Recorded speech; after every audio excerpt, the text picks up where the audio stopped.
പേരെന്താ? നിബിൻ. നിബിൻ. എന്താ ചെയ്യുന്നത്? മീഡിയയിലാണ് വർക്ക് ചെയ്യുന്നത്.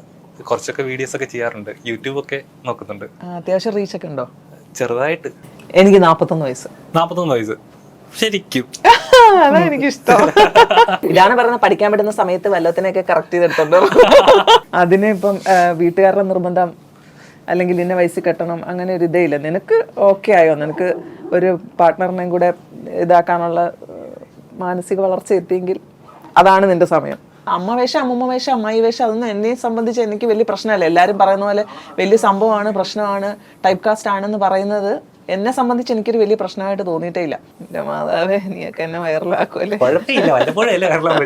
ഹായ് ഹലോ നമസ്കാരം. This is me NBR. വയസ്സ് എത്രയും 30 എന്ന സിനിമയുടെ വിശേഷങ്ങൾ നമ്മളോട് പങ്കുവെക്കാനായിട്ട് സിനിമയുടെ പ്രധാന കഥാപാത്രമായ നാരായണിയമ്മ, ആക്ട്രസ് രമ്യ ആൻഡ് സിനിമയുടെ റൈറ്ററായ ഷിജു. നമസ്കാരം. നമസ്കാരം. അപ്പം രമ്യ ചേച്ചി തന്നെ തുടങ്ങാം. എങ്ങനെ ഉണ്ടായിരുന്നു നമ്മുടെ വയസ്സ് എത്രയാ? അതിന് വയസ്സ് എത്രയായി? കണ്ടാൽ എത്ര പറയും? കണ്ടാൽ എത്ര പറയണം? എനിക്ക് 41 വയസ്സ്. 41 വയസ്സ് ശരിക്കും. അതാ എനിക്കിഷ്ടം. കണ്ട ഒരു 30 കഴിഞ്ഞെന്നല്ലേ പറയത്തുള്ളൂ. അത്രേ ഉള്ളൂ.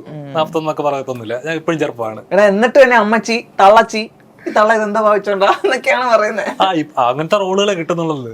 അതാണ്. അതൊക്കെ മാറുന്നേ. ഇനി വേറെ ലെവലല്ലേ സിനിമ ഒന്ന് ഇറങ്ങിക്കോട്ടെ. വൃത്തിയുള്ള റോഡ് കിട്ടാൻ കോഴിക്കോട് ആള് വരണം. വൃത്തിയുള്ള റോഡ് കൊടുക്കാൻ കോഴിക്കോട് ആള് വരണം. എവിടുന്ന് വന്നാലും നമുക്ക് കുഴപ്പമില്ല. എനിക്ക് നമ്മുടെ കൂട്ടത്തിൽ ഏറ്റവും ചെറുപ്പമായിട്ടുള്ള ആൾ ഒരു പെട്ടെന്ന് ചെറുപ്പത്തിൽ നിന്ന് സാധാരണ മൂത്തവരിൽ നിന്നാണ്. അപ്പൊ ചെറുപ്പത്തിൽ നിന്ന് തുടങ്ങാം. അമ്മേ നമസ്കാരം. എങ്ങനെ ഉണ്ടായിരുന്നു സിനിമ? എങ്ങനെ ഉണ്ടായിരുന്നു? നന്നായിട്ടുണ്ട്. എങ്ങനെ കൊച്ചുമോൻ എങ്ങനെ ഒരു സിനിമ ഒക്കെ എഴുതി? കൊച്ചുമോൻ എഴുതിയത് നല്ല സിനിമയാക്കി. നല്ല സിനിമയാണ്. ഇപ്പൊ ഈ വയസ്സ് എത്ര എന്നുള്ള സിനിമയുടെ പേര്? എത്ര വയസ്സായി? 30. എനിക്ക് 99. 99. അടിപൊളി. 99 വയസ്സിൽ ആദ്യമായിട്ട് സിനിമ അഭിനയിച്ചില്ലേ? ആദ്യമായിട്ടാ. ഇഷ്ടപ്പെട്ടോ സിനിമയൊക്കെ? ഇഷ്ടപ്പെട്ടു. എങ്ങനെ ഉണ്ടായിരുന്നു? കൊച്ചുമോനൊക്കെ ആദ്യമായിട്ടൊരു സിനിമ ചെയ്യുന്ന പറയുമ്പോ എങ്ങനെ ഉണ്ടായിരുന്നു? ഇതിനകത്ത് അഭിനയിക്കണം എന്ന് പറയുമ്പോ എന്താ തോന്നിയേ? എനിക്ക് നല്ലോണം തോന്നി. പോണം സിനിമക്ക് എൻ്റെ കൂടി പോണം. അപ്പം സിനിമയൊക്കെ കഴിഞ്ഞു. ഇനി തിയേറ്ററിലോട്ട് വരുവാണ്. ഇനിയിപ്പോ ചിലപ്പോ മലയാളികൾക്ക് പുതിയൊരു നായിക കിട്ടിയൊരു ഫീലിംഗ് ആയിരിക്കും. ഇനി സിനിമകൾ ചെയ്യാൻ ഇഷ്ടമാണോ? ഇഷ്ടമാണ്. ഇവന്റെ സിനിമ എന്നും വരുന്നുണ്ടെങ്കിൽ അതും കൂടി. കൊച്ചുമോന്റെ സിനിമയിൽ അഭിനയിക്കത്തുള്ളോ? കൊള്ളാലോ. വരുമ്പോ വേറെ അപ്പൊ ഞങ്ങളൊക്കെ സിനിമ ചെയ്യുവാണെങ്കിൽ ഞങ്ങൾ ആരെ വിളിക്കും? ഞങ്ങൾ നിങ്ങള് വിളിച്ചാലും സാധിക്കുമെങ്കിൽ പോവാ. വിളിച്ചാലും വരും. അത് മതി. ശിവചേട്ടാ, ഇതിന്റെ സ്ക്രിപ്റ്റ് റൈറ്റർ മാത്രമല്ല, ഇതിനകത്ത് ഒരു ക്യാരക്ടർ അഭിനയിക്കുന്നുണ്ട്. അപ്പൊ എന്താണ് ഈ സിനിമയിലെ കഥാപാത്രം? ഞാൻ മാത്രമല്ല, കഥകളുണ്ട്. തിരക്കഥന്റെ കൂടെ ഒരു റൈറ്റർ ഉണ്ട്, ഫൈസൽ അബ്ദുൽ എന്ന് പറഞ്ഞിട്ട്, ഒരു കോഴിക്കോട് ഫാറൂഖ് സ്കൂൾ മാഷാണ്. അതാണ്. പിന്നെ ഞാൻ ആദ്യമായിട്ട് അഭിനയിക്കുന്നത്. പിന്നെ അപ്പോൾ ഞാൻ ഇതിൽ അഭിനയിക്കുന്ന ഞാൻ ഇന്നും അഭിനയിച്ച് കഴിഞ്ഞിട്ട് വീട്ടിൽ വരും. വൈഫിനോട് ഞാൻ അടിപൊളിയായിട്ട് അഭിനയിച്ചു, എന്താ റോളെന്ന് വെച്ചു, കുട്ടിച്ച് കൂത്താടി വീഴുന്ന സീനാന്ന് പറയും. അത് ഇവിടെ എല്ലാ ആഴ്ച കുടിക്കുന്നില്ല, വൈഫ് അംഗീകരിച്ചില്ല. പിന്നെ മുതൽ ഞാൻ കാഴ്ച പറഞ്ഞ് ഞാനും പ്രശാന്ത് കൂടി അടിച്ച് പിരിയുന്ന സീനാന്ന് പറഞ്ഞു. അത് കറോട്ടിൽ അടി ഉണ്ടാക്കുന്നില്ല. എന്നൊരിക്കലും എൻ്റെ വൈഫ് അംഗീകരിക്കില്ല. പിന്നെ ഞാൻ ചിത്രമായിട്ടൊരു നല്ലൊരു ലവ് സീനാണ്, ബെഡ്റൂം സീനാണെന്ന് പറഞ്ഞു. അന്ന് കാണിച്ചത് സീന്. അപ്പൊ സ്പോട്ട് ഇട്ട് ഇത് കാണുന്നതാണ്. ഇത് അഭിനയിച്ചിട്ടുണ്ട്. അപ്പോ പിന്നെ ഇവരിൽ നല്ലോണം അഭിനയിക്കുന്നുണ്ട്. അപ്പൊ നമ്മൾ സൈറ്റിൽ നിന്ന് കൊടുത്തായി. എന്റെ കുറെ ഫൈസൽ മാഷപ്പം ചോട്ടെ എഴുതുമ്പോൾ പിന്നെ എല്ലാത്തിലും ഇങ്ങനെ കുറച്ച് സീന് കൂട്ടി എഴുതി, ഡയലോഗ് കൂട്ടി എഴുതി. ഞാൻ അത് വേണ്ട, ഇവര് സദ്യ ആയിക്കോട്ടെ. ഇപ്പം പ്രശാന്തിന്റെ അടുത്ത് പ്രശാന്ത് പെർഫോം ചെയ്താൽ മതി, ഞാൻ സൈറ്റിൽ നിന്ന് കൊടുത്താൽ മതി. 6 പ്രശ്നം പറഞ്ഞാൽ 2 ഞാൻ പറഞ്ഞാൽ മതി. അതിനോട് ചേർന്ന് പോയിക്കോളൂ. അതായത് നല്ലൊരു പായസത്തിന്റെ ഓടി ഞാൻ നേരത്തെ പറഞ്ഞു. പായസത്തിന്റെ ഓടി നമ്മുടെ പഴോ പപ്പടം എന്തായാലും സാരില്ല. ഇപ്പോൾ ചിത്ര, പ്രശാന്ത്, ഇതെല്ലാം ഭയങ്കര പെർഫെക്റ്റ് കാസ്റ്റിംഗ് ആണ്. ഞാനും പിന്നെ ഫൈസൽ മാഷ് കൂടെ എൻ്റെ കാസ്റ്റിംഗ് ചെയ്തത്. രമ്യനെ ഞങ്ങൾ കാണാൻ പോയത് IFFK കാണുമ്പോൾ അവിടെ പോസ്റ്റർ കാണിച്ചത് ശരിയോട്ടാ ഫൈസൽ മാഷ് ഇതാണ് നമുക്ക് പാർട്ടി സെക്രട്ടറി ആയിട്ട് വെക്കാൻ പറ്റിയ സാധനം. അതും എല്ലാം റോളുകൾ, അമ്മമ്മ ഇത്രയും കഷ്ടപ്പെട്ട് ഞാൻ സിനിമയുടെ ഉള്ളിൽ പോയപ്പോ പൈസ മാറ്റി പഠിക്കുന്നുണ്ടാ ചേട്ടാ നമ്മള് ഇപ്പൊ പോസ്റ്റർ കണ്ട ആളവിടെ ഉണ്ടെന്ന് പറഞ്ഞു. ഞാൻ വന്ന് നോക്കുന്നു ജീൻസും ടോപ്പൊക്കെ ഇട്ടിട്ട് ഭയങ്കര സുന്ദരി കുട്ടി ഇങ്ങനെ ഇരിക്കുന്ന മറ്റേ മഞ്ജു പാറി പറന്ന് നടക്കുന്ന കഥ പറഞ്ഞു കൊടുത്തു. നന്നായി ഇഷ്ടപ്പെട്ടു. വടയിലെത്തി. പിന്നെ വടയിൽ സ്ലാങ് നന്നായിട്ട് വിളിച്ച് സംസാരിക്കാൻ തുടങ്ങി. അപ്പോൾ ഇവരൊക്കെ ചെയ്യുമ്പോൾ പിന്നെ നമ്മളും കൂടെ നിന്നോടുത്താൽ മതി. പിന്നെ പ്രശാന്ത് ഇതിൽ ഹീറോ പ്രശാന്ത് തിയേറ്റർ ആർട്ടിസ്റ്റ് ആണല്ലോ, പിടിച്ചൊക്കെ വന്നതാണ്. അപ്പോൾ ഫസ്റ്റ് ഷോട്ട് എടുക്കുമ്പോൾ എന്നോട് നാടകം കളിക്കണം. ഞാൻ നാടകക്കാരനാണ്. നാടകം കളിക്കണ്ട, രാവിലെ എങ്ങനെയാണോ എന്നോട് സംസാരിച്ചത് അതുപോലെ സംസാരിച്ചാൽ മതി. അപ്പൊ ത്രൂഔട്ട് പിന്നെ ഒരു എല്ലാം വൺ ഷോട്ട് സിംഗിൾ ഷോട്ടിൽ ഓക്കെ ആയിരുന്നു. ഈ സിനിമയുടെ ടൈറ്റിൽ തന്നെ വയസ്സ് എത്രയും മൂപ്പത്തി, അത് മേഡ് ഇൻ വടകര എന്ന് പറയുന്നത്. എന്തുകൊണ്ടാണ് അങ്ങനെ ഒരു ടൈറ്റിൽ? മുപ്പത്തി അല്ലടാ, മുപ്പത്തി. മൂപ്പത്തി എന്ന് പറയുന്ന വയസ്സ് എത്രയായി ഉത്തരം പറയാൻ എടുക്കുന്നത്. നമ്മളിപ്പോ പെണ്ണ് കാണാൻ നോക്കുമ്പോൾ പെണ്ണ് കാണാൻ പോകുമ്പോൾ ഞാൻ എപ്പോഴും പെണ്ണിന്റെ വയസ്സ് പേപ്പറിൽ നോക്കിയിട്ടാണ് പിന്നെ റിപ്ലൈ ചെയ്യുക. 23 വയസ്സായ പെണ്ണാച്ച് 25 പറയും, 24 വയസ്സായ പെണ്ണാച്ച് 28 പറയും. ഇപ്പോഴും വയസ്സ് എത്രയായി 30 കഴിഞ്ഞിട്ടാണ് പിന്നെ 30. അപ്പൊ തലയോ അതാണ് ഈ 30 എന്നുള്ളത്. വയസ്സ് എത്രയെന്ന റേറ്റിൽ എല്ലാവരോടും ചോദിക്കുന്നതാണ് എത്ര വയസ്സ് എന്നുള്ളതാണ്. പെണ്ണ് കിട്ടാത്തുള്ള ആൾക്കാർ എപ്പോഴും വയസ്സ് കൃത്യമായിട്ട് പറയൂല. അതാണായാലും പെണ്ണായാലും മക്കളായാലും പറയില്ല. 26 വയസ്സായാലും 22, അല്ലെങ്കിൽ പിന്നെ മൂത്ത മോളെ അല്ല അവളെക്കാട്ടും 7 മാസം വളയത് കഴിഞ്ഞ കുമ്പത്തിൽ 36, കഴിഞ്ഞ 36 37 ആയില്ലേ. അത് പറയാൻ വിഷമമുണ്ടാവും. വയസ്സത്തിൽ അങ്ങനെ ടൈറ്റിൽ വന്ന സാധനമാണ്. ശരിക്കും രമേശ് ജി ഈ പറഞ്ഞ പോലെ സ്ഥിരം അമ്മായി റോളുകൾ മാറിയിട്ട് ഒരു പാർട്ടി പ്രവർത്തകയായിട്ടാണ് ഈ സിനിമയിലെ കഥാപാത്രം. ശരിക്കും ക്യാരക്ടർ ബ്രേക്ക് ചെയ്യുന്ന അങ്ങനെ ഒരു കഥാപാത്രമായിട്ട് ഫീൽ ചെയ്തോ? തീർച്ചയായിട്ടും. ഇത് ഇറങ്ങിക്കഴിഞ്ഞിട്ട് വേണം എത്രത്തോളം വർക്കായെന്ന് കാണാനായിട്ടല്ലേ? അല്ല ശരിക്കും അങ്ങനെ ഇപ്പൊ ഒരു ടൈപ്പ് കാസ്റ്റിംഗ് പോലെ എപ്പോഴും ഫീൽ ചെയ്തിട്ടുണ്ട്. ഒന്നാമത്തെ കാര്യം എൻ്റെ അപ്പിയറൻസിൽ തന്നെ ഭയങ്കര ചേഞ്ച് ഉണ്ട്. പിന്നെ മേക്കപ്പും ഇല്ല, മേക്ക് ഡൗണും ചെയ്തിട്ടില്ല. പിന്നെ നോർമൽ എൻ്റെ ഇതേ രീതിയിൽ തന്നെ ഒരു നല്ല വൃത്തിക്ക് സാരിയെ കൊടുത്തിട്ട് ഉള്ളൊരു ക്യാരക്ടർ. ഏജ്ഡ് അല്ല, അപ്പോൾ അങ്ങനത്തെ സംഭവങ്ങളൊന്നും ചെയ്തിട്ടില്ല. പിന്നെ ഈ പറഞ്ഞ പോലെ ഈ ദാരിദ്ര്യ സാധനമില്ല, കരച്ചിലും പിഴിച്ചിലും ബഹളങ്ങളില്ല, അങ്ങനെ ഒന്നും ഇതുവരെ ചെയ്തതുപോലത്തെ അല്ല. എനിക്ക് ഭയങ്കരമായിട്ട് ഇഷ്ടപ്പെട്ട് ചെയ്ത ഒരു ക്യാരക്ടർ. ശരിക്കും പറഞ്ഞാൽ രമ്യ എന്നൊരു ആക്ട്രസ് അല്ലെങ്കിൽ ഒരു വ്യക്തിയോട് ചോദിക്കുകയാണെങ്കിൽ ഇതാണ് ശരിക്കുള്ള ജീൻസും ടീഷർട്ടും ഒക്കെ ഇട്ട് ഫ്രീക്കായിട്ട് ഇറക്കുന്ന ഒരാളാണ്. പക്ഷെ ക്യാരക്ടറായിട്ട് വരുമ്പോഴേക്കും നമ്മുടെ ഒരുപാട് ഏജ് ഉള്ള അല്ലെങ്കിൽ ഒരു അമ്മായി കഷ്ടപ്പാട് ദുരിതം മാത്രം പറയാൻ നിൽക്കുന്ന അങ്ങനെ ഒരു ഫീലിംഗ്. പക്ഷെ എന്നെ അതിന്റെ ഭാഗ്യമായിട്ടാണ് ഞാൻ കരുതുന്നത്. കാരണം എനിക്ക് പെട്ടെന്ന് ക്യാരക്ടർ ചേഞ്ച് ആവാൻ പറ്റും. ഞാനിപ്പോൾ ഏത് കോസ്റ്റ്യൂമിലോട്ട് മാറുന്നു അപ്പം തന്നെ വൻ ചേഞ്ച് ആണ്. പിന്നെ ബാക്കിയുള്ളത് എന്തെങ്കിലും മേക്ക് ഡൗൺ ചെയ്യുവോ അല്ലെങ്കിൽ മേക്കപ്പ് ചെയ്യുവോ ചെയ്ത് കഴിഞ്ഞാൽ ഭയങ്കരമായ വ്യത്യാസമുണ്ട്. അത് സത്യൻ സാറാണ് എന്നോട് പറഞ്ഞത്, രമ്യ നിന്റെ ഭാഗ്യം, ഒരു ആർട്ടിസ്റ്റിന് വേണ്ടി ഒരു സംഭവമാണ് ഈ പെട്ടെന്ന് ഇങ്ങനെ ക്യാരക്ടർ മാറുക എന്നുള്ളത്. നിന്നെ ഒരു 85 വയസ്സുള്ള ആളാക്കാനും ഈസിയാണ്. അതൊക്കെ ഒരു വലിയ കോംപ്ലിമെൻ്റ് ആണ്. അതുകൊണ്ട് അമ്മ വേഷം, അമ്മൂമ്മ വേഷം, അമ്മായി വേഷം അതൊന്നും എന്നെ സംബന്ധിച്ച് എനിക്ക് വലിയ പ്രശ്നമല്ല. എല്ലാവരും പറയുന്ന പോലെ വലിയ സംഭവമാണ്, പ്രശ്നമാണ്, ടൈപ്പ് കാസ്റ്റ് ആണെന്ന് പറയുന്നത് എന്നെ സംബന്ധിച്ച് എനിക്കൊരു വലിയ പ്രശ്നമായിട്ട് തോന്നിയിട്ടേ ഇല്ല. കിട്ടുന്ന ക്യാരക്ടർ നന്നായിട്ട് ചെയ്യണം. അത് മറ്റുള്ളവർക്ക് എന്താണ് ഇവർ കാണിച്ചു വെച്ചിരിക്കുന്നതെന്ന് ചോദിക്കരുത് എന്നുള്ളൊരു ഇതോടുകൂടിയാണ് ഞാൻ ഓരോ കഥാപാത്രങ്ങളെയും എന്താ പറയുക അപ്രോച്ച് ചെയ്യുന്നത്. അപ്പോൾ അത് എത്രയും നന്നായിട്ട് എന്നെക്കൊണ്ട് പറ്റുന്ന പോലെ ചെയ്ത് പ്രേക്ഷകരിൽ എത്തിക്കണം എന്നുള്ളതാണ് എൻ്റെ ആഗ്രഹം. ഇപ്പം ഓരോ ക്യാരക്ടേഴ്സ് പറയുമ്പോൾ എനിക്കൊന്ന് എടുത്തു പറയേണ്ട പടവട്ടിലെ കഥാപാത്രം. എനിക്കത് മലയാളത്തിലെ പുഷ്പ എന്ന് തന്നെ വിളിക്കുന്നത് തോന്നുന്നു. ഇപ്പോഴങ്ങനെ വിളിക്കാറുണ്ടോ? പിന്നെ ലേഡി പുഷ്പ. ഞങ്ങളുടെ അടുത്തുള്ള ചേട്ടനൊക്കെ ആണെങ്കിൽ പുഷ്പേ തെങ്ങിലെ തേങ്ങ നല്ല വിളഞ്ഞിട്ടുണ്ട്, ഫ്രീ ആണോ? രണ്ട് പുഷ്പകളും, ഒന്ന് അല്ലു അർജുന്റെ പുഷ്പയുണ്ട്, മലയാളത്തിലെ ഈ പുഷ്പയുണ്ട്. ഞാൻ എന്നിട്ട് ആ സെറ്റിൽ ഫുള്ള് ഞാൻ അങ്ങനെ പറയായിരുന്നു, പുഷ്പാന സുമ്മാവാ. ശരിക്കും പറയാ തിയേറ്ററിൽ കയ്യടി വയ്ക്കുന്നത് ക്ലൈമാക്സിലൊക്കെ പറഞ്ഞ മാസ് ഡയലോഗ് കൊണ്ട് കയ്യടികൾ നിറച്ച സീനുകളൊക്കെ ആയിരുന്നു അത്. ശരിക്കും അങ്ങനത്തെ ഒരു ബോൾഡായിട്ടുള്ള ഒരു കഥാപാത്രം ചെയ്യാനായിട്ട് താല്പര്യമുണ്ടോ എപ്പോഴും? എനിക്ക് ഇഷ്ടമാണ് അങ്ങനത്തെ ബോൾഡായിട്ടുള്ള സാധനം. എനിക്ക് വലിയ താല്പര്യമില്ലാത്ത ഈ കരഞ്ഞിട്ടുള്ള സാധനമാണ്. പക്ഷെ എന്തോ ആൾക്കാർക്ക് എൻ്റെ കരച്ചില് ഭയങ്കരമായിട്ട് എനിക്ക് ശരിക്കും ഈ കോമഡി സാധനങ്ങളും ചിരിപ്പിക്കുന്ന സാധനങ്ങളൊക്കെ ചെയ്യാനും പിന്നെ ആക്ഷൻ സാധനങ്ങൾ അങ്ങനെ എനിക്ക് പറ്റത്തില്ല എന്ന് തോന്നുന്നത്. എനിക്ക് ഡാൻസ് എനിക്ക് പറ്റില്ല. പിന്നെ ഞങ്ങളുടെ സിനിമയിൽ ഇഷ്ടംപോലെ നല്ല സിനിമ 4-5 പാട്ടുണ്ട്. ഒന്നിനും മെച്ചെന്ന് പറയുന്ന പോലെ എല്ലാം പൊളിയാണ്. ആൾക്കാർ ഏറ്റെടുക്കുക പാട്ടുകളെല്ലാം. അതിനകത്തിൽ ഒരു പാട്ടിനകത്തിൽ പാടി വരുന്നുണ്ട്. ഓ എൻ്റെ അമ്മേ, ഞാൻ അപ്പോഴാണ് ഓർത്തത് ഇത് ഇത്രയും പാടുള്ള സംഭവമാണോ എന്നുള്ളത്. ഈ നായികയൊക്കെ അഭിനയിക്കുന്നവരൊക്കെ ഇങ്ങനെ പാടി ഓരോന്ന് ചെയ്യുമ്പം സമ്മതിച്ചു കൊടുക്കണം. എനിക്ക് എന്താ പോലെ ഇതൊക്കെ ഒരു ഇച്ചിരി ഒരു എന്നാ പറയണ്ടേ, ഒരു ഫീമെയിൽ ടച്ചുള്ള ഒരു സാധനം പോലെയൊക്കെ എനിക്കൊന്നും എനിക്കത് വരത്തേ ഇല്ല. ഞാനപ്പോൾ പാടിയൊക്കെ ചെയ്തിട്ടായി എൻ്റെ ഇങ്ങനെ ഇങ്ങനെ മുഴങ്ങിയ സൗണ്ട്. 200 പേരുണ്ട് ആ പാട്ടില്. ടോട്ടൽ ജൂനിയർ ആർട്ടിസ്റ്റ് 27 ആളാണ് ടോട്ടൽ മെയിൻ ആർട്ടിസ്റ്റ് അഭിനയിക്കുന്നത്. ആ 27 പേരും ആ പാട്ടില് വന്നു പോകുന്നുണ്ട്. 2 ലൈനേ ഉള്ളൂ ഞാൻ ആ പാടുന്നത്. പക്ഷെ അത് എന്നെ സംബന്ധിച്ച് ബാലിക്കേറ മലയായിരുന്നു. എനിക്ക് വേണ്ടി അങ്ങനെ ടേക്ക് അങ്ങനെ ഒന്നും പോയിട്ടില്ല. പക്ഷെ എന്റെ മനസ്സിലുണ്ടല്ലോ, അയ്യോ ഞാൻ എന്താ ചെയ്യുന്നത്, എന്ത് സാധനമാണ്. എനിക്ക് പ്രത്യേകിച്ച് എൻ്റെ ഈ സൗണ്ട് ഇങ്ങനെ ആ പാട്ട് നല്ല മധുരമായ സൗണ്ട്, അതുകൊണ്ട് എനിക്ക് എന്താ മാച്ച് ആകാത്ത പോലെ തോന്നിയ ഒരു സാധനം. അത് മാത്രമേ ഉള്ളൂ. റൊമാൻസ് ഈ പറഞ്ഞ പോലെ തന്നെ ഈ സാധനം ഈ റൊമാൻസ് സാധനം. പറ്റില്ല. ഞാൻ ഭയങ്കര റൊമാൻറ്റിക് ആണ്, പക്ഷെ എനിക്കത് അടുത്ത സ്ക്രിപ്റ്റ് നോക്കാം അല്ലേ? പിന്നെ അതല്ല, എനിക്കത് വർക്കൗട്ട് ആവില്ല. അതായത് അത് ചെയ്ത് ബലിപ്പിക്കാനുള്ളൊരു സാധനം ഉണ്ട്. നമ്മൾ കൊടുക്കാൻ പ്രശ്നമില്ല. പേയ്മെന്റ് ഇല്ലാത്ത റോളുകൾ. കാശ് സ്നേഹവും കഥയും ഇഷ്ടംപോലുണ്ട്, കാശ് മാത്രം ചോദിക്കരുത്. ഭയങ്കര സീരിയസ് ആയിട്ട് റൊമാൻസ് ചെയ്യുന്ന പോലെ തോന്നും. വലിയമ്മക്ക് ശമ്പളം കൊടുത്തു ഈ സിനിമയില്. കമ്മലമാല മേടിച്ചു കൊടുത്തായിരിക്കും. അത് നേരത്തെ മേടിച്ച് പണയം വെച്ചിട്ടുണ്ടായിരുന്നു. കമ്മൽ കൊടുത്തു, പ്രൊഡ്യൂസർ അഭിനയിച്ചിന് പൈസ കൊടുത്തു, അപ്പൊ അത് സ്കൂളിൽ ഡൊണേഷൻ കൊടുത്തു, അടുത്തുള്ള സ്കൂളിൽ കൊടുത്താൽ. പിന്നെ നല്ല കാര്യമാണല്ലോ അല്ലേ, സംഭാവനയായിട്ട്. പിന്നെ കുട്ടികളുടെ വിദ്യാഭ്യാസം എന്നൊക്കെ ഉള്ള വലിയൊരു കാര്യമല്ലേ. അതാ വേണ്ടത് നമുക്ക്. ഇവരെല്ലാം പഠിച്ച സ്കൂളാ.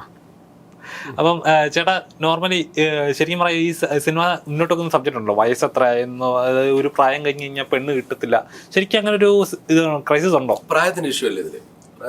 പ്രായം മാത്രമല്ല, ഇപ്പോൾ ഒരുപാട് സാധനം, എത്രയോ ആൾക്കാർ നല്ല കുട്ടികൾ പെണ്ണ് കിട്ടാണ്ടിരിക്കും, എത്രയോ പെൺകുട്ടികൾ ചെക്കനെ കിട്ടാൻ നിൽക്കുന്നുണ്ട്. ഇപ്പം മുത്തശ്ശെന്നും പറയുന്ന സാധനമില്ലേ, പെണ്ണ് ആയി ജനിച്ചാൽ കൂട്ടിനൊരാണ് വേണം, ആണായി ജനിച്ചാൽ കൂടെ കൂട്ടുകാർ പെണ്ണ് വേണം. അതാണ് സാധനം. ഇപ്പം ജാതകം പ്രശ്നമുണ്ട്, കുടുംബമഹിമ പ്രശ്നമുണ്ട്, പിന്നെ വീടിന്റെ ലൊക്കേഷൻ, വെള്ളമുണ്ടോ? ഒരു നാട്ടിലൊരുത്തും ജനിച്ചാൽ അവിടെ വെള്ളമില്ല. അവിടെ വെള്ളം ഇല്ലെങ്കിൽ അപ്പുറത്ത് കുഴക്കണ്ടല്ലോ, ജനഗതി ഇതുണ്ട്. അതല്ല, വീട്ടിൽ വെള്ളം ഉണ്ടെന്ന് ഒരു ക്വസ്റ്റ്യൻ. എനിക്ക് എത്രയോ പെണ്ണ് നഷ്ടപ്പെട്ടു ഒരു വീട്ടിൽ വെള്ളം ഇല്ലാത്തതുകൊണ്ട്. അത് പിന്നീട് പിണറായി വന്നതിന് ശേഷം ഈ ജലനിധിയും കാര്യങ്ങളൊക്കെ വന്നതിന് ശേഷം നമുക്ക് സെറ്റായി.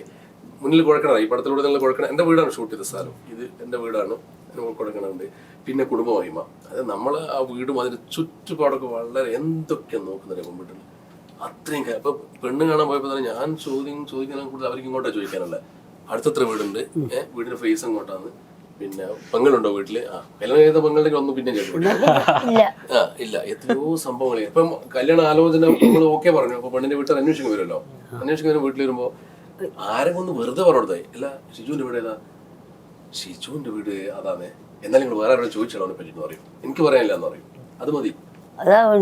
ഇത്ര 100 പെണ്ണ് ഞാൻ കണ്ടിട്ടുണ്ട്. എന്റെ മേനേജർ അതിലേറെ പെണ്ണ് പെണ്ണ് ലൈവ് നേരിട്ട് പോയി കണ്ടത്. മറ്റത് ഓൺലൈനിൽ സ്കൈപ്പാണെന്ന്, സ്കൈപ്പിലൊക്കെ കണ്ടത് ഇഷ്ടം പോലെ ഉണ്ട്. ജാതകം എത്ര ജാതകം മാറ്റെന്ന് പറയാം. റെക്കോർഡ് പെണ്ണ് അതിനും മേലെ കണ്ടവരുണ്ട്. 43-ാം വയസ്സിൽ ഇന്നും പെണ്ണ് കാണാൻ പോയി നാട്ടിൽ ഇഷ്ടം പോലെ ഉണ്ട്. അങ്ങോട്ട് നല്ല എവിടെ ഇപ്പം പ്രശ്നം തന്നെയാ. ബാംഗ്ലൂരിലെ IT ഉദ്യോഗസ്ഥന്മാർക്കില്ല, ഷെഫ് എത്ര പേർക്ക് പെണ്ണിട്ടാണ് വയസ്സ് കഴിഞ്ഞു. പിന്നെ ഒരു വയസ്സ് മടുത്തു, പക്ഷെ മടുക്കരുത്, പൊരുതുക. തൊഴിലില്ലായ്മ ഒരു വലിയ പ്രശ്നമാണ്. തൊഴിലില്ലാത്തവർക്കാരെ പെണ്ണ് കൊടുക്കുക. തൊഴിലെന്ന് വെച്ചാല് സർക്കാർ ഉദ്യോഗമാണ് കിട്ടുന്നില്ല, ഉദ്യോഗം മറ്റേ ഗവൺമെന്റ് ഉദ്യോഗം. പിന്നെ പെൺകുട്ടികളുടെ ഭാവി സുരക്ഷിതമാക്കണ്ടേ മാതാപിതാക്കൾക്ക്? പിന്നെ ഗവൺമെന്റ് ജോബ് ഉണ്ടല്ലോ,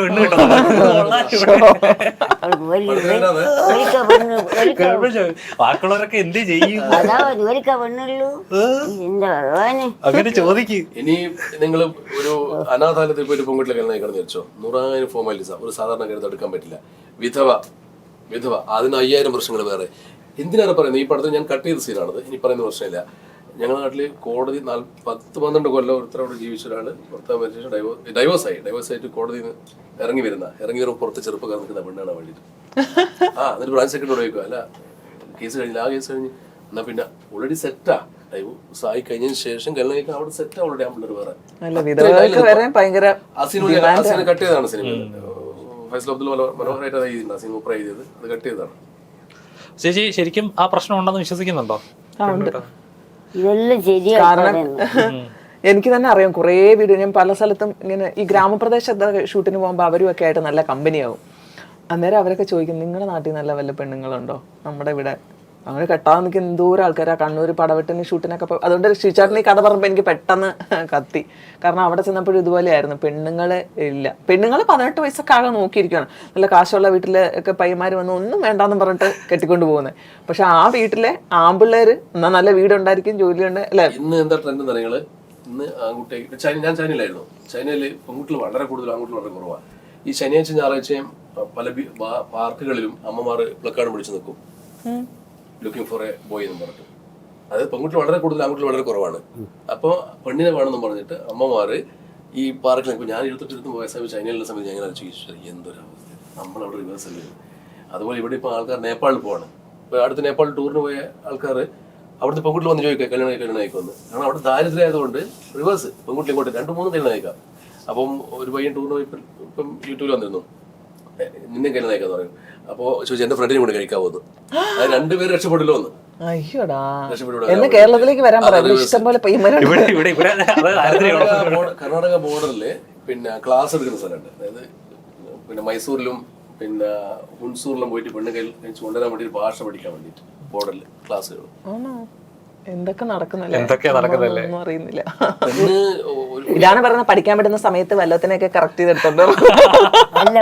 അന്നൊക്കെ അങ്ങനെ പറയുന്നത്, അമ്മ ഒരു മോന് ഒരു വീട്ടിലുണ്ടെങ്കിൽ അമ്മ പറയൂ വെടിയൊക്കെ പോയി എനിക്ക് എനിക്കിത് ആഹാരം വെച്ച് തരാനാവില്ല. നീ എന്റെ പെണ്ണോക്കി പ്രേമിച്ചടാ പോയിട്ട് കരിക്ക് വെച്ച് തരാനാവില്ല. ഇങ്ങനെ വയസ്സന്മാർ പറഞ്ഞ മോനെ മക്കളെ കൊയലുക എന്നെ റീറ്റുകൾ എന്ത് ചെയ്യൂ? അതാണ് നമ്മളെന്ത് ചെയ്യും. അതാണ് ഒരു പ്രായം കഴിഞ്ഞാൽ നമ്മള് നോർമലി ഇപ്പൊ നമ്മുടെ വീട്ടുകാരെ ഇപ്പോഴത്തെ ഒരു പ്രേമിക്കുക എന്ന് പറയുമ്പോ മുട്ടുകാലെ തന്നെ ഓടിക്കും. അല്ല, ഒരു പ്രായം കഴിഞ്ഞ് കഴിയുമ്പോ ഇതേ അച്ഛനും അമ്മയും തന്നെ പറയടാ എവിടെന്നെങ്കിലും ഓരോരുത്തരെ വിളിച്ചോണ്ട് ജാതി ഇല്ല, ജാതി വേണ്ട, മതം വേണ്ട, കാശ് വേണ്ട, ഒന്നും വേണ്ടെന്ന് ഇതേ ആൾക്കാർ തന്നെ പറയും. ശരിക്കും പറയാം, ഈ പെണ്ണ് കാണൽ സിസ്റ്റം ഉണ്ടല്ലോ അത് മാറി തുടങ്ങി. ഇപ്പൊ ഫസ്റ്റ് ആണ് കാണൽ കേരളത്തിൽ നടന്നു കഴിഞ്ഞു. അപ്പൊ അതേപോലത്തെ ഒരു സിസ്റ്റം വരുന്നോണ്ട് നല്ലൊരു ഇതാന്ന് വിശ്വസിക്കുന്നുണ്ടോ?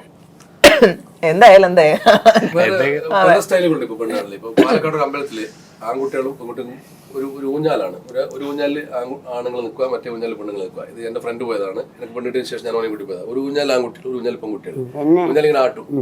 രണ്ട് ഊഞ്ഞാൽ ആട്ടുമ്പോ നമുക്ക് ഇഷ്ടപ്പെട്ട പെണ്ണിനെ ചൂണ്ടിക്കാട്ടുക, ഇങ്ങോട്ട് വിളിക്കുക, സംസാരിക്കുക. കൊള്ളാലോ പരിപാടി. പിന്നെ ആടേണ്ട ആവശ്യമില്ല, അവിടെ തന്നെ നിന്നോണ്ട് ഇത്രയും കഷ്ടപ്പാട് ശരിക്കും കാണത്ത് പോലും ആടി വരുമ്പോഴത്തേക്ക്.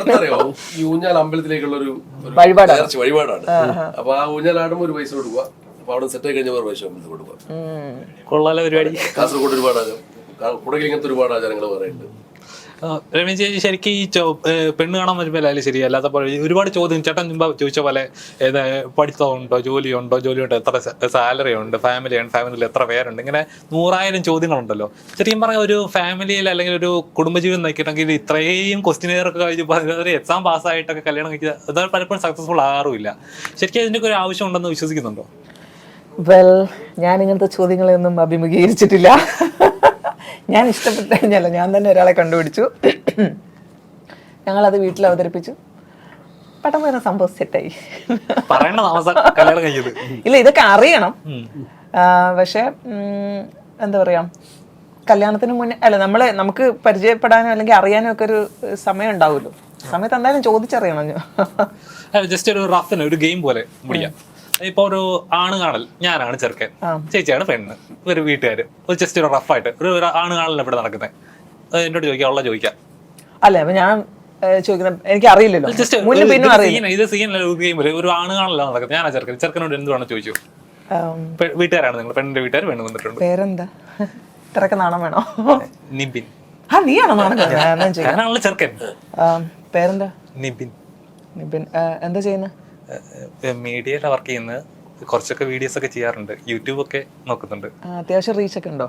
ചെറുതായിട്ടേ ഉള്ളൂ. ഇൻകം കുഴപ്പമില്ല, വീട്ടിലോട്ട് കൊടുക്കാനുള്ളൊക്കെ കിട്ടുന്നുണ്ട്. ഒരു പെണ്ണും കൂടെ വന്നാലും നോക്കാനുള്ള പറ്റും അല്ലേ?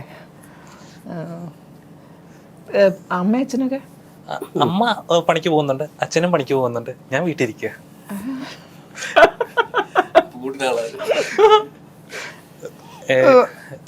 താൻ എങ്ങനെയാണ്, യൂട്യൂബ് ഒക്കെ ചെയ്യാറുണ്ടോ? എനിക്ക് അങ്ങനെയുള്ള കഴിവുകളൊന്നും ഇല്ല. വീട്ടുകാർക്ക് എന്തെങ്കിലും എന്നോട് ചോദിക്കാനുണ്ടോ? പണിക്ക് അത് ഞാൻ വിട്ടോളാം. എന്നെ പണിക്ക് സത്യം പറഞ്ഞാൽ എനിക്ക് പണിക്കൊന്നും പോവാതിരിക്കുന്ന എന്നെ നോക്കുന്ന ഒരു ഭാര്യയാണ് നോക്കുന്നത്. പിന്നെ അലക്കും, കഞ്ഞി ഉണ്ടാക്കും, ചപ്പാത്തി വരത്തും, ദോശ ഉണ്ടാക്കും, ഓംപ്ലേറ്റ് ഉണ്ടാക്കും. ഫിക്സ്, ഇത് മതി എനിക്ക്. അപ്പൊ വേറെ ഡിമാൻഡ്സ് എന്തെങ്കിലും ഉണ്ടോ? എന്ത് ഡിമാൻഡ്സ്? ഞാൻ പൊക്കോളാം ജോലിക്ക്, നീ വീട്ടിലെ കാര്യങ്ങൾ നോക്കിയാൽ മതി. സുന്ദരം. അപ്പൊ കല്യാണം ഫിക്സ്. അങ്ങനെ അല്ല, രണ്ടുപേരും ഞാൻ പറയട്ടെ, ഇപ്പൊ എല്ലാരും പറഞ്ഞ പോലെ തന്നെ നമ്മള് എന്നെ നോക്കാൻ വേണ്ടിട്ട് ഒരാളുടെ ആവശ്യം അല്ലെങ്കിൽ നിന്നെ നോക്കാൻ വേണ്ടിട്ട് എന്റെ ആവശ്യവും ഇല്ല. എന്റെ കാര്യങ്ങൾ ഞാൻ തന്നെ ചെയ്യാൻ, നിന്റെ കാര്യങ്ങൾ ഇത് ചെയ്യാൻ. നിനക്കൊരു ആവശ്യം വരെ ഒരു കൂട്ട്, കാര്യങ്ങൾ ഷെയർ ചെയ്യാനായിട്ട്. അതെ അതെ. ശരിക്കും പറഞ്ഞാൽ പലപ്പോഴും അത് മിസ്അണ്ടർസ്റ്റാൻഡ് ചെയ്യപ്പെടുന്നുണ്ട്. ഇപ്പം ഫാമിലി നോക്കാൻ ഒരു കല്യാണം എന്ന് പറയുന്നത് പലപ്പോഴും വീട്ടുകാരെ നോക്കാനായിട്ട് ഒരാള് അതെ അതെ അതെ അതെ. അത് മാത്രമല്ല പിന്നെ കുറെ ജോലികള് സിസ്റ്റം മാറണോ നമ്മള് പിന്നെ ഏത് ചൈന, മെക്സിക്കോ അല്ലെങ്കിൽ പിന്നെ ജപ്പാൻ, കൊറിയ, ഏത് രാജ്യങ്ങളെടുത്തൊക്കെയാലും സൗത്ത് ആഫ്രിക്ക പഠിക്കുമ്പോൾ തന്നെ ഗേൾഫ്രണ്ട് ഉണ്ടാവും. ഒരു +2 കഴിയുമ്പോഴത്തേക്ക് കോളേജിൽ എഴുതുമ്പോഴത്തേക്ക് ഗേൾഫ്രണ്ട് ഉണ്ടാവും. അപ്പൊ അവർ തമ്മിൽ എന്തായാലും കല്യാണം കഴിച്ചിരിക്കും. അപ്പൊ ഒരു ഡേറ്റ് ആവും. അപ്പം ഒരു 18-19 വയസ്സാകുമ്പോൾ മക്കൾക്ക് ഗേൾഫ്രണ്ട് അല്ലെങ്കിൽ ബോയ് ഫ്രണ്ട് ഇല്ലെങ്കിൽ അച്ഛനമ്മ വിഷമിക്കുന്ന നാടാണ് പുറം നാട്. ഒരുമിച്ച് സ്റ്റേ ലിവിങ് ടുഗദർ ആവും. പിന്നെ ഒരു സമയത്ത് കഴിഞ്ഞ ഒരു കല്യാണം കഴിക്കും. അപ്പോൾ കല്യാണം കഴിച്ചില്ലെങ്കിലും കൂട്ട ആളുണ്ടല്ലോ. ഇവിടെ സാധനം മാറണം. ഇവിടെ ഇപ്പോഴും നമ്മൾ പിടിച്ച് കെട്ടിച്ചു കൊടുക്കും. അല്ല മാറി മാറി വരുന്നുണ്ട്, ഭയങ്കരമായി ഇപ്പൊ കേരളത്തിൽ ലിവിങ് എന്നൊരു ഓപ്ഷൻ വന്നു തുടങ്ങി. പഠിക്കുമ്പോഴേ ഈ സാധനം ഉണ്ടാവും, ഈ കൺസെപ്റ്റ് ഒന്നും ഉണ്ടാവില്ല. ഒരുമിച്ച് അങ്ങ് പോയിക്കോളും. ചൈനയിൽ ഇപ്പം പഠിക്കുന്ന ഞാൻ ചൈനയിൽ വർക്ക് ചെയ്യുമ്പോൾ എന്റെ സ്റ്റാഫുകളെല്ലാം കപ്പിൾസ് ആണ്. 3 ഹസ്ബൻഡ് വൈഫാണ് എന്റെ സ്റ്റാഫുകൾ, 6 പേര്. അവരൊക്കെ പഠിക്കുമ്പോഴേ ലവേഴ്സ് ആയിരുന്നു. അവർ ഒരുമിച്ച് ഇറങ്ങി, ഒരുമിച്ച് ജോലി ചെയ്തു, 2 പേരും ലോൺ എടുത്ത്, വീടെടുത്തു, കാർ എടുത്തു, പിന്നെ ഒരുമിച്ച് ജീവിക്കാണ്ട് പിന്നെ ഒരു പ്രഗ്നൻസിന് കല്യാണം കഴിച്ചു. ആ ഒരു സാധനം ഇവിടെ വരണം. കാരണം പഠിക്കുമ്പോ സമയത്ത് ഇഷ്ടം തോന്നുന്ന ആ ഇഷ്ടം അതൊരു ഒറിജിനൽ സാധനമാണ്. അതങ്ങോട്ട് ഇങ്ങനെ തുടർന്ന് പോകും. അത് ശരിയാ. ഇവിടെ ഫസ്റ്റ് ലവ് ഒന്ന് ആരായിരുന്നു? അതെ അതെ അതെ. ആരായിരുന്നു? അവിടുന്ന് കോൾ വരുന്നു. ഞാൻ 9th കഴിഞ്ഞു, ജസ്റ്റ് 10th അപ്പോഴായിരുന്നു എൻ്റെ ഫസ്റ്റ് ലവ്.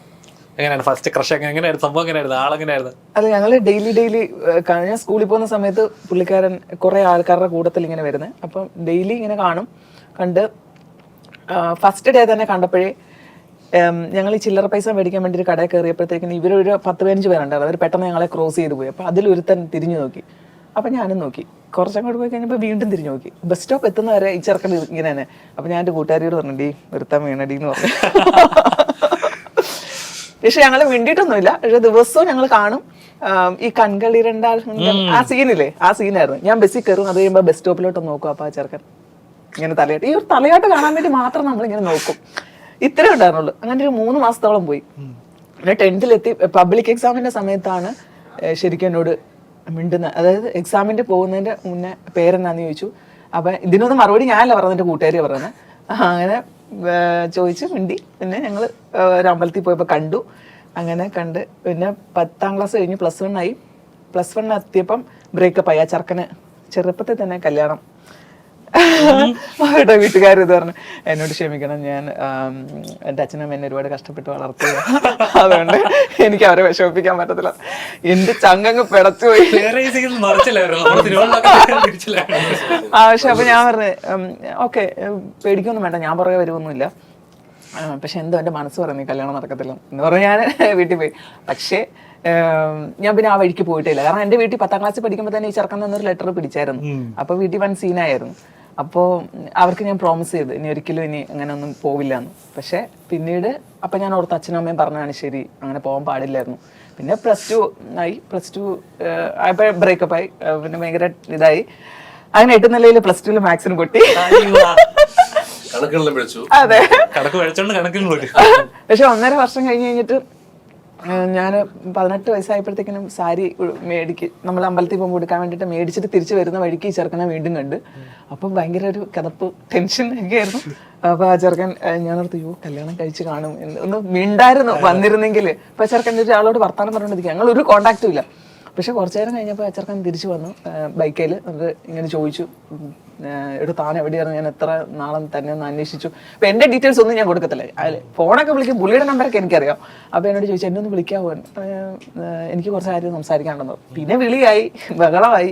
അപ്പൊ എന്താ ചെറുക്കൻ അവിടെ റിസൈൻ ചെയ്തിട്ട് നിൽക്കുമായിരുന്നു ബഹ്റിനി പോകാനായിട്ട്. കറക്റ്റ് അന്ന് ഞങ്ങൾ കണ്ടില്ലെങ്കിൽ പിന്നെ ഒരിക്കലും കാണത്തില്ലായിരുന്നു. അങ്ങനെ പോയി 3 വർഷം കഴിഞ്ഞ് തിരിച്ചു വന്നു. ആളെ കല്യാണം കഴിച്ചു.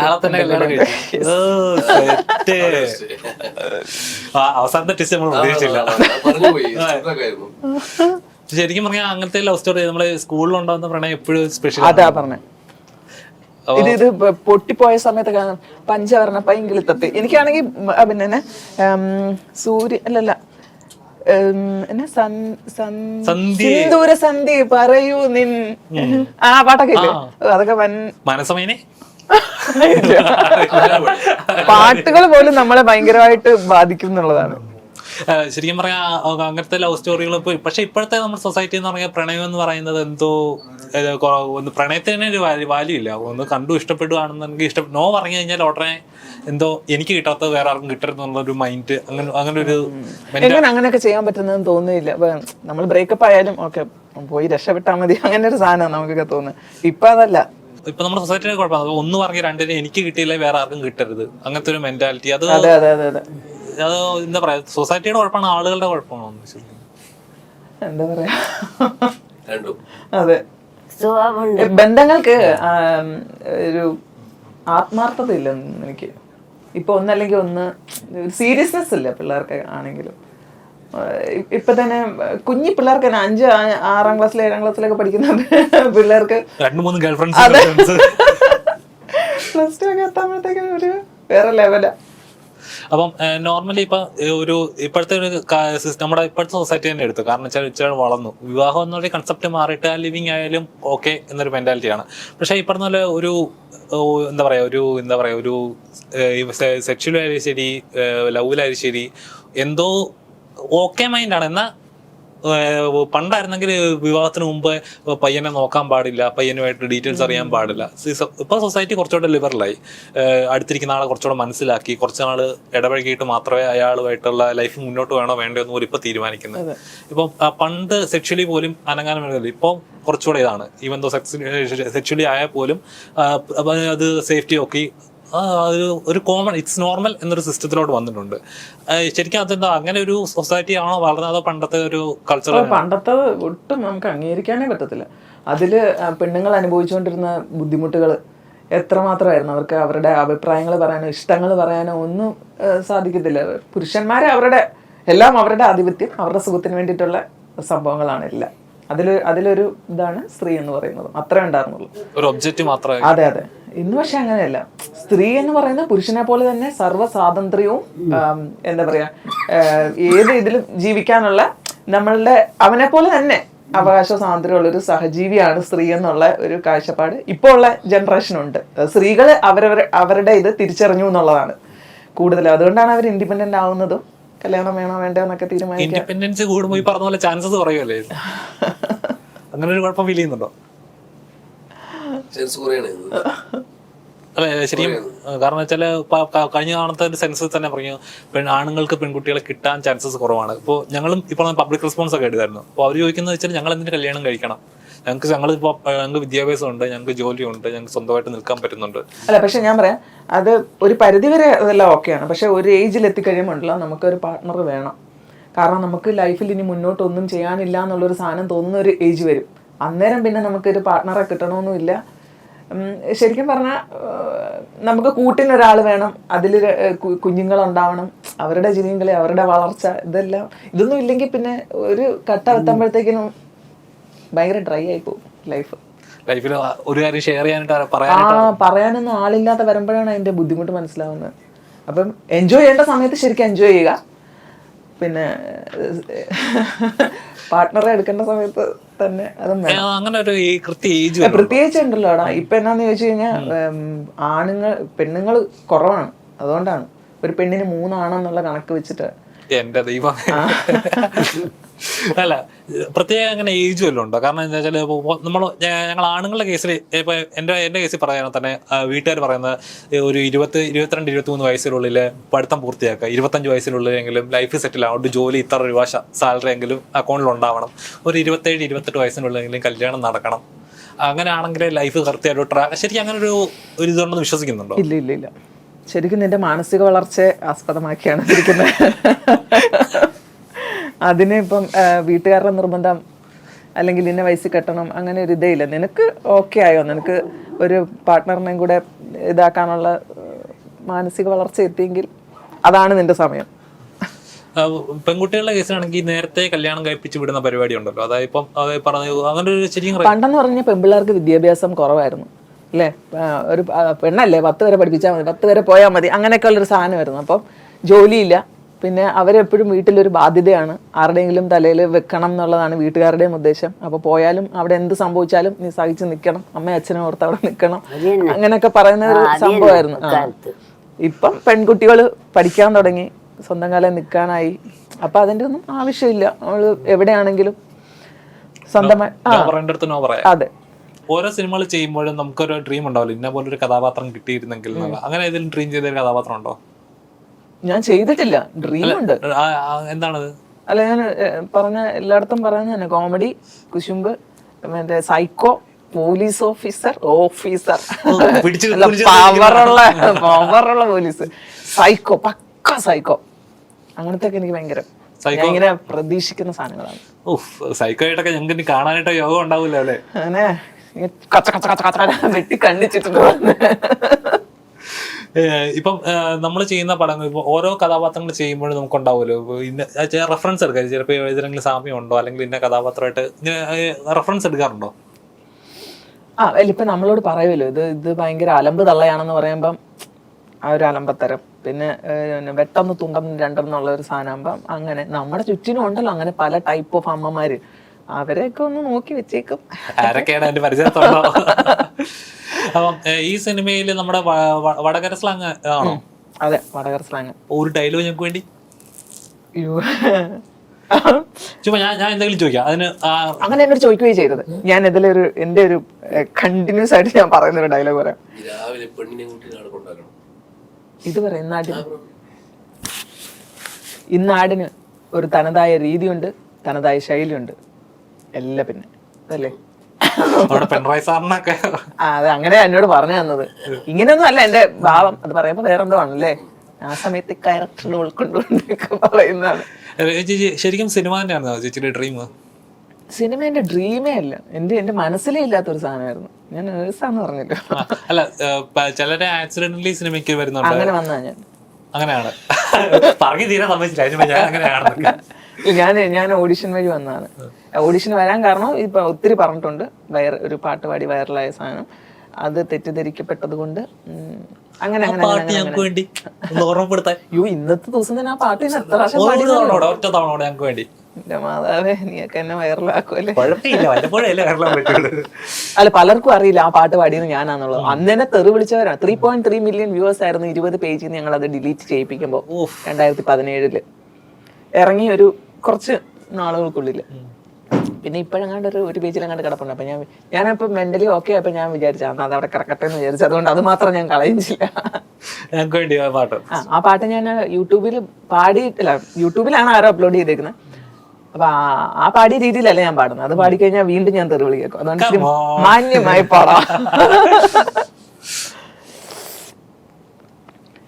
അന്ധകാര പറമ്പിൽ വെട്ടിക്കീള ചഞ്ചാറു കാച്ചിൽ നട്ടു, വടക്കോട്ടും കിഴക്കോട്ടും തെക്കോട്ടും പടിഞ്ഞാട്ടും കാച്ചിലിൻ വേരിറങ്ങി, കാച്ചിലിൽ കാച്ചിൽ കണ്ടു, കാച്ചിലിന്റെ വള്ളിയിലും കാച്ചിൽ കണ്ടു, വെട്ടിപ്പുഴുങ്ങുവാനായി പാത്രങ്ങൾ സ്തോത്രഗീതങ്ങൾ പാടി.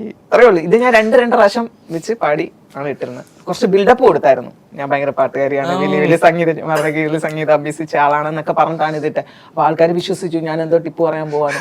അത് കഴിഞ്ഞപ്പോ ഞാൻ അലറി പൊളിച്ചില്ലേ. പിന്നെ ആൾക്കാർ എന്നെ എടുത്തിട്ടങ്ങ് മേഞ്ഞു കളഞ്ഞു. വല്ലപ്പോഴൊക്കെ മേയുന്നതല്ലേ? വല്ലപ്പോഴും അല്ല, എനിക്ക് ഇടക്കിടക്ക് കിട്ടാറുണ്ട്.